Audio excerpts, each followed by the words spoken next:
Halo, selamat siang rekan semua. Assalamualaikum warahmatullahi wabarakatuh. Di dalam kesempatan ini kita akan membahas kaitannya dengan manajemen aset, terutama terkait dengan istilah ataupun terminologi yang akan kita jumpai di dalam manajemen aset, kemudian tujuan serta juga manfaat dari manajemen aset. Kita lihat yang pertama terkait dengan terminologi aset. Ya. Aset ini merupakan sesuatu yang memiliki nilai potensial atau aktual bagi suatu organisasi. Nilai dapat berwujud maupun tidak berwujud, finansial maupun non-finansial, termasuk pertimbangan risiko dan kewajiban. Dan hal tersebut bisa berdampak positif maupun negatif terhadap berbagai tahap kehidupan ataupun life cycle dari aset. Aset dapat berupa fisik maupun non-fisik. Contoh aset berupa fisik itu mengacu pada peralatan, inventaris, properti yang dimiliki oleh suatu organisasi. Aset non-fisik ini dapat berupa merek, aset digital, kemudian hak penggunaan, lisensi, serta juga dapat berupa hak kekayaan intelektual. Ya. Nah, itu contoh beberapa aset baik fisik maupun non-fisik. Kemudian aset juga ada yang dikenal sebagai aset TI atau aset teknologi informasi. Aset teknologi informasi ini merupakan barang ataupun benda serta entitas yang dapat digunakan untuk memperoleh, memproses, menyimpan, dan mendistribusikan informasi digital, serta memiliki nilai potensial atau aktual bagi suatu organisasi. Aset TI dapat berupa perangkat lunak, ya, kemudian media fisik maupun digital, ya, lalu peralatan teknologi informasi baik fisik maupun virtual, lisensi, kontrak, serta dapat juga berupa suatu sistem, ya, sistem atau software manajemen aset. Nah, kemudian istilah lain yang nantinya juga akan kita sering gunakan itu adalah istilah manajemen aset itu sendiri. Ya. Manajemen aset ini merupakan salah satu bagian dari sub-manajemen pengelolaan organisasi. Ya, tujuan dari implementasi manajemen aset adalah untuk merealisasikan nilai dari aset organisasi. Maka dari itu, manajemen aset menurut definisinya berdasarkan ISO SNI 55001, manajemen aset ini dapat diartikan sebagai aktivitas yang terkoordinir dari suatu organisasi untuk mewujudkan nilai dari asetnya. Begitu pula dengan manajemen aset teknologi informasi.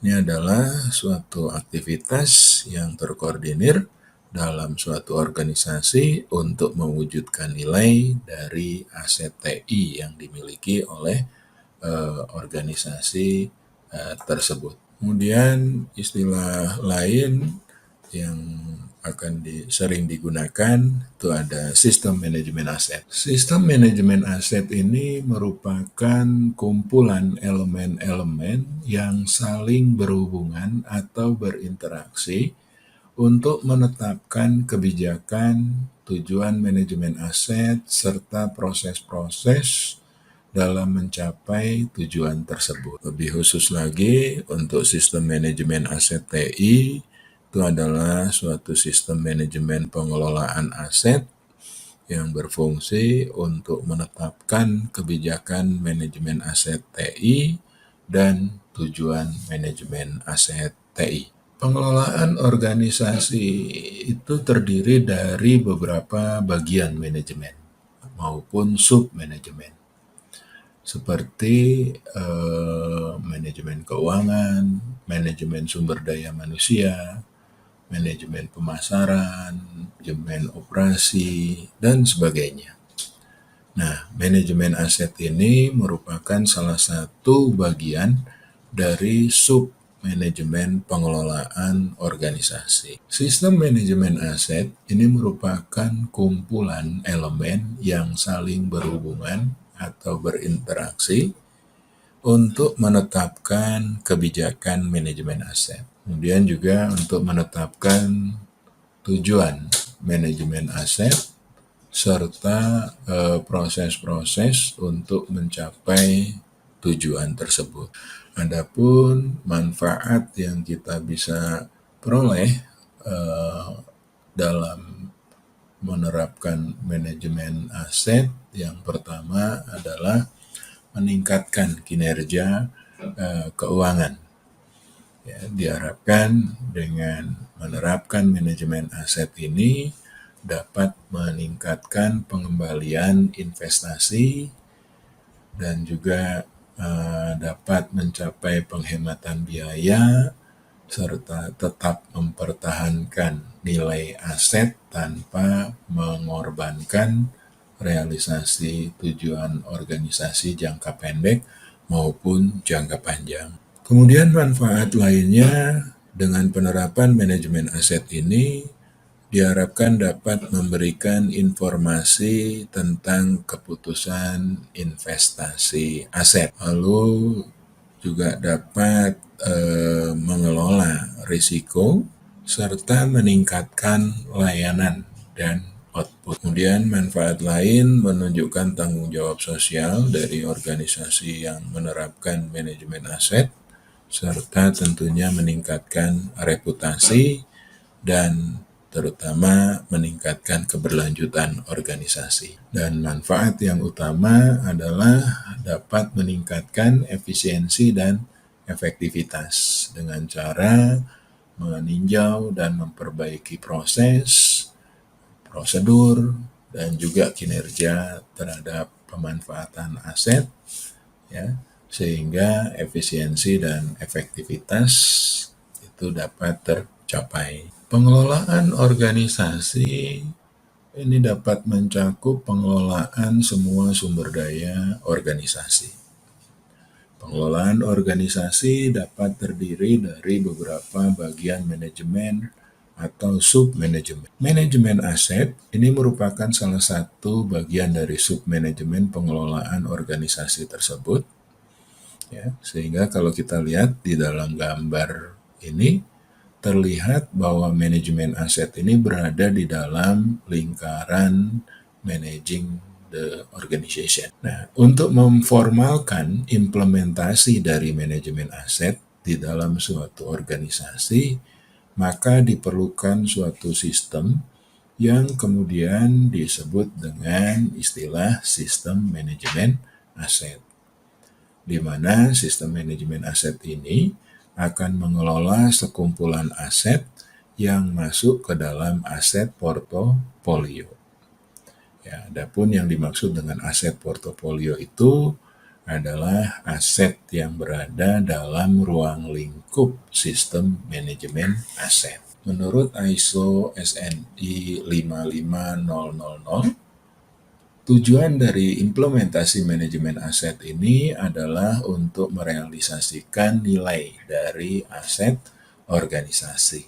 Sehingga fokus dari manajemen aset bukan pada asetnya itu sendiri, namun fokusnya itu terdapat bagaimana mengelola aset sedemikian rupa sehingga aset dapat secara optimal memberikan nilai bagi organisasi sesuai dengan harapan para stakeholder. Proses realisasi nilai dari aset ini dapat dilakukan dengan menyeimbangkan kinerja aset, ya, yang diharapkan dengan risiko serta biaya yang mungkin muncul di dalam pengelolaan tersebut itu dapat ditentukan.